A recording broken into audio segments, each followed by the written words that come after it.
Hello నమస్తే. నేను journalist YNR. Andhra Pradesh అప్పులెంత? Andhra Pradesh రాష్ట్రం చేసిన అప్పెంత?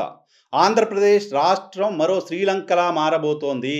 ఆంధ్రప్రదేశ్ రాష్ట్రం మరో జింబాబ్వేలా మారబోతోంది. ఆంధ్రప్రదేశ్ రాష్ట్రం గత సర్కారు మొత్తం కూడా అప్పు తీసుకురాని మంగళవారం లేదు. మంగళవారం వస్తే రిజర్వ్ బ్యాంక్ దగ్గరికెళ్ళి బాండ్లు వేలం ద్వారా డబ్బులు సమకూర్చుకుంటోంది. ఆంధ్రప్రదేశ్ రాష్ట్రం పూర్తిగా అప్పుల మీదే నడుస్తోంది. ఆంధ్రప్రదేశ్ రాష్ట్రాన్ని వచ్చే 25 సంవత్సరాలకు తాకట్టు పెట్టి అప్పులు తీర్చేశారు. ఆంధ్రప్రదేశ్‌లో ప్రస్తుతం ఉన్న అప్పులు తీర్చాలంటే సంవత్సరానికి 70, 80 వేల కోట్ల రూపాయలు వడ్డీలు కట్టాల్సిన పరిస్థితి ఉంది. ఈ రాష్ట్రాన్ని ఎలా బాగు చేయాలో కూడా ఎవరికీ అర్థం కావట్లేదు. ఈ స్థాయిలో ఆర్థికంగా వెనకబడిపోయి, ఆర్థికంగా దివాలా తీసే పరిస్థితిలో ఉన్న ఈ రాష్ట్రాన్ని బాగు చేయాలంటే కూటమి అధికారంలోకి రావాలి. కూటమి అధికారంలోకి వస్తే మాత్రమే ఈ రాష్ట్రం బాగుపడుతుంది అంటూ తెలుగుదేశం, జనసేన, భారతీయ జనతా పార్టీకి సంబంధించిన నాయకులు కాదు. చాలామంది మేధావులు వచ్చి ఆంధ్రప్రదేశ్‌లో ప్రెస్ కాన్ఫరెన్స్‌లు పెట్టి చెప్పారు. భారీగా అప్పులు చేసింది మనకు తెలిసిన అప్పులే 10,00,000 కోట్లు. ఇంకా ప్రభుత్వం దాచేసి చేసిన అప్పులేన్నో తెలీదు మనకి. ఇది కాకుండా ఓ 1,00,000, 1,50,000 కోట్ల రూపాయలు కాంట్రాక్టర్లు బిల్లు చెల్లించకుండా ఎళ్ళిపోయింది. ఇయన్నీ కలిస్తే 15,000 కోట్లుందో, 20,000 కోట్లుందో అంటూ చాలామంది మాట్లాడారు పెద్ద మనుషులు. సమాజంలో గౌరవం ఉన్న చాలామంది పెద్ద మనుషులు మాట్లాడారు. పేర్లు చెప్పదలుచుకోవట్లేదు నేనిక్కడ. చాలామంది ఎకనామిస్టుల పేరుతో పేపర్‌లో ఆర్టికల్స్ వచ్చాయి. ఈరోజు జగన్మోహన్ రెడ్డి గారు ఇంత ప్రెస్ కాన్ఫరెన్స్‌లో చూపిస్తున్నారు. సో, 10,00,000 కోట్ల రూపాయలకు పైగా అప్పులు చేశారంటూ ఆంధ్రప్రదేశ్ భారతీయ జనతా పార్టీ అధ్యక్షురాలు, కేంద్ర ఆర్థిక శాఖ మంత్రి గారిని కలిసి కంప్లెయింట్ చేశారు. ఈ స్థాయిలో అప్పులు చేశారు, దోచేస్తున్నారు చూడండి అంటూ. సో, పార్లమెంటు వేదికగా కేంద్ర ప్రభుత్వం రాష్ట్రానికి సంబంధించిన అప్పులపైన ఈ విషయంలో భారతీయ జనతా పార్టీ కేంద్ర నాయకత్వాన్ని, కేంద్ర ప్రభుత్వాన్ని ఎక్కడ తప్పుపట్టాల్సిన అవసరం కనపట్ల రీసెంట్ పరిణామాలను బట్టి చూస్తే.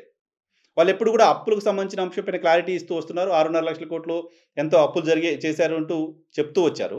ఆ కేంద్ర ప్రభుత్వం పార్లమెంట్‌లో చెప్పిన అంశం పైన కూడా రాష్ట్రానికి సంబంధించిన మేధావులు, రాష్ట్రానికి సంబంధించిన ఉన్నతమైన మీడియా, రాష్ట్రానికి సంబంధించిన రాజకీయ పార్టీలు మాట్లాడింది ఏంటి అంటే, అవి కేంద్రం చెప్తున్న లెక్కలేంటి అంటే, కేంద్ర ప్రభుత్వానికి తెలిసి ఎఫ్ఆర్‌బిఎం లిమిట్ ఉంటుంది కాబట్టి కేంద్ర ప్రభుత్వానికి తెలిసి వాళ్ళు చేసిన అప్పులవి.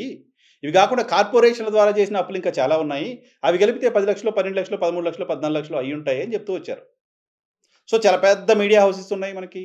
చాలా సౌండ్ చేయగలం కాబట్టి ప్రజలకు అది ఎక్కిచ్చేశారు. అప్పుల్లో కూరుకుపోయింది అంటూ చెప్తూ వచ్చారు.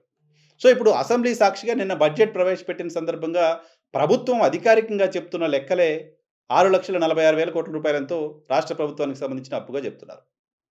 సో, జగన్మోహన్ రెడ్డి సర్కారు హయాంలో 5 సంవత్సరాల కాలంలో అప్పుల్లో పెరుగుదల చంద్రబాబు నాయుడు గారికి సంబంధించిన సర్కారు హయాంలో కంటే తక్కువగా ఉంది. చాలా చాలా తక్కువగా ఉంది. ఆల్మోస్ట్ 50% తక్కువగా ఉంది అంటూ జగన్మోహన్ రెడ్డి గారు ఈరోజు చెప్తున్నారు. ఆయన చెప్తున్నది కూడా అసెంబ్లీలో ప్రభుత్వం చెప్పిన నంబర్స్‌ని బేస్ చేసుకొని. సో, మేము చేసిన అప్పులు ఇవే అంటూ ఈయన ఎన్నికలకు ముందు కూడా ఎలక్షన్ క్యాంపెయిన్ సందర్భంగా కూడా ఒక బోర్డేసి జగన్మోహన్ రెడ్డి గారు అప్పుడు చెప్పడం చూసాం. సో, అప్పులకు సంబంధించిన అంశం పైన 13,00,000 కోట్లు, 14,00,000 కోట్లు, 10,00,000 కోట్లు, 12,00,000 కోట్లు అంటూ చెప్తూ వచ్చిన, రోజు చెబుతూ వస్తున్న రాజకీయ పార్టీలకు సంబంధించిన నాయకులు, ప్రధానంగా కూటమిలోని 3 ప్రధాన రాజకీయ పార్టీలకు సంబంధించిన నాయకులు, ఈ 6,50,000 కోట్లు కరెక్టా? 13,00,000 కోట్లు కరెక్టా? అనేది క్లారిటీ ఇవ్వలేకపోతున్నారు. నిజానికి అసెంబ్లీ వేదికగానే 10,00,000 కోట్ల రూపాయలు అప్పు ఉంది అంటూ చంద్రబాబు నాయుడు గారు శ్వేతపత్రం రిలీజ్ చేసిన సందర్భంగా చెప్పారు. సో, అప్పటికే 3,00,000 కోట్లు తగ్గిపోయింది. 13,00,000 కోట్లు అంటూ మొత్తం ఎలక్షన్ క్యాంపెయిన్‌లో ఊరూరు తిరిగి అసెంబ్లీకి వచ్చేసరికి శ్వేతపత్రాల విడుదల సందర్భంగా 10,00,000 కోట్ల రూపాయలు అప్పు ఉంది అంటూ ఆయన చెప్తూ వచ్చారు. సో, అసెంబ్లీలో శ్వేతపత్రాలు విడుదల చేసినప్పుడు 10,00,000 కోట్ల రూపాయలు ఉన్న అప్పు, అసెంబ్లీలో బడ్జెట్ ప్రవేశపెట్టేసరికి 6,50,000 కోట్లకో, 7,00,000 కోట్లకో ఎందుకు పడిపోయింది?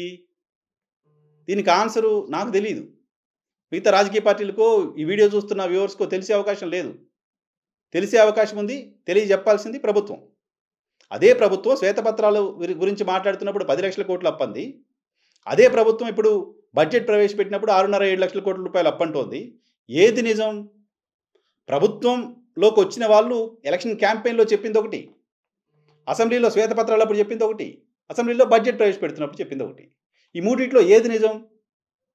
ఏది నిజం అంటూ రాజకీయ పార్టీలుగా వైఎస్ఆర్ కాంగ్రెస్ పార్టీ మీ పైన, మీరు వైఎస్ఆర్ కాంగ్రెస్ పార్టీ పైన విమర్శలు చేసుకుంటే పక్కన పెట్టేసేయండి. ఈ రాష్ట్రం దివాలా తీసిపోయిందేమోనంటూ మీరే ఈ రాష్ట్రానికి సంబంధించిన బ్రాండ్ ఇమేజ్‌ని డ్యామేజ్ చేశారు కదా! 13, 14 లక్షల కోట్ల అప్పున్న ఒక చిన్న రాష్ట్రంలో మనం పెట్టుబడులు పెడితే ఆ ప్రభుత్వం మనకిచ్చే ఇన్సెంటివ్స్ ఏంటి? ఆ ప్రభుత్వానికి సంబంధించిన పరిస్థితి ఏంటి? ఆ ప్రభుత్వానికి సంబంధించిన ఫైనాన్షియల్ స్టెబిలిటీ ఏంటి? ఆ రాష్ట్రానికి సంబంధించిన ఫైనాన్షియల్ స్టెబిలిటీ ఏంటి? అంటూ చాలామంది పారిశ్రామికవేత్తలు ఈ రాష్ట్రంలో ఏమైనా రూపాయి పెట్టుబడి పెట్టాలనుకున్న వాళ్ళు ఆందోళన చెంది ఉంటారుగా. ఇప్పటికి కూడా వాళ్ళకి అటువంటి ఆందోళన ఉంటుందిగా. పైగా మనం ఆంధ్రప్రదేశ్ లాంటి రాష్ట్రానికి బయట నుంచి పెట్టుబడులొచ్చి అక్కడ ఇండస్ట్రీస్ వస్తే తప్ప డెవలప్ అయ్యే పరిస్థితి లేదు అని అందరూ నమ్ముతున్నారుగా. నమ్ముతున్నాంగా. అప్పుడు మనం బయట నుంచి వాళ్ళని ఆకర్షించే ప్రయత్నమే చేయాలిగా. అలా ఆకర్షించాలంటే ఇక్కడున్న పరిస్థితి వాళ్ళకి వాస్తవంగా తెలియాలిగా. వాళ్ళకి వాస్తవంగా తెలియాలంటే ప్రభుత్వం చెప్పాలిగా. ప్రభుత్వం చెప్తున్న నంబర్‌లోనే డ్యూయల్ నంబర్స్ ఉండకూడదుగా. డ్యూయల్ నంబర్స్ ఉండకూడదు అంటే అప్పుడు 10,00,000 కోట్లు ఎందుకన్నారు? ఇప్పుడు 6.5, 7,00,000 కోట్లు ఎందుకంటున్నారు అనేది మీరే క్లారిటీ ఇవ్వాలిగా. ఎవరికివ్వాలి క్లారిటీ? ఆంధ్రప్రదేశ్ రాష్ట్ర ప్రజలకివ్వాలి. ఆంధ్రప్రదేశ్‌లో పెట్టుబడులు పెట్టాలనుకుంటున్న మిగతా పారిశ్రామికవేత్తలకు, బయట ఉన్న ఎకనామిస్టులకు కూడా దానిపైన ఒక క్లారిటీ వెళ్ళాల్సిన అవసరం ఉంది. ఆంధ్రప్రదేశ్ శ్రీలంక కాదు. ఆంధ్రప్రదేశ్ జింబాబ్వే కూడా కాదు. ఆంధ్రప్రదేశ్ అప్పుల పెరుగుదల శాతం గడిచిన 5 ఏళ్లలో చాలా డిసిప్లిన్డ్‌గా ఉంది. ఎఫ్ఆర్‌బిఎం లిమిట్ కంటే కూడా లోపలే ఉంది. కాబట్టి ఆంధ్రప్రదేశ్‌లో ఇంకా పెద్ద ఎత్తున అప్పులు చేయడానికి సంబంధించిన అవకాశం కూడా ఉంది. ఆంధ్రప్రదేశ్ రాష్ట్రానికి సంబంధించి ఫైనాన్షియల్‌గా ఉన్న ఇబ్బందేం లేదు అని ప్రభుత్వం బయట నుంచి ఇక్కడ పెట్టుబడి పెట్టాలనుకున్న వాళ్ళకు ఒక భరోసా కల్పించాలి. ఒక ధైర్యం చెప్పాల్సిన అవసరం ఉంది. సో, దానికోసమైనా వైఎస్ఆర్ కాంగ్రెస్ పార్టీ అడుగుతుందనో, ఎలక్షన్‌లు అయిపోయినియి, మనం చెప్పేసాం, మళ్ళీ 5 ఏళ్ళకి ఎలక్షను, జనాల సంగతి అప్పుడు చూసుకుందాం అని మాట్లాడితే బాధ్యత రాహిత్యం అవుతుంది. సో, ప్రభుత్వం 10,00,000 కోట్ల అప్పు అంటూ సభను తప్పుదారి పట్టించిందా? 13,00,000 కోట్ల అప్పు అంటూ రాష్ట్ర ప్రజలందరినీ తప్పుదారి పట్టించిందా? లేదా నిన్న పొరపాటున పయ్యావుల కేశవ్ గారు 6.5 లక్షల కోట్లు, 7,00,000 కోట్లు అని చెప్పారా? ఏదో ఒకటి మాత్రమే నిజం ఉంటుంది. 3 నిజం ఉండే అవకాశం లేదు. సో, ఆ ఒక్క నిజమేంటో కూటమికి సంబంధించిన నాయకుల వైపు నుంచి వస్తే ఆన్సర్ వస్తే అది వినడానికి బావుంటుంది. ఈ బడ్జెట్ ప్రవేశపెట్టి మొన్న బడ్జెట్ ప్రవేశపెట్టారు. నిన్న హాలిడే ఇచ్చారు. ఈరోజు నేను ఈ వీడియో చేస్తున్న సందర్భానికి ప్రభుత్వం వైపు నుంచి అసలు అప్పులెన్ని అనే క్లారిటీ లేదు.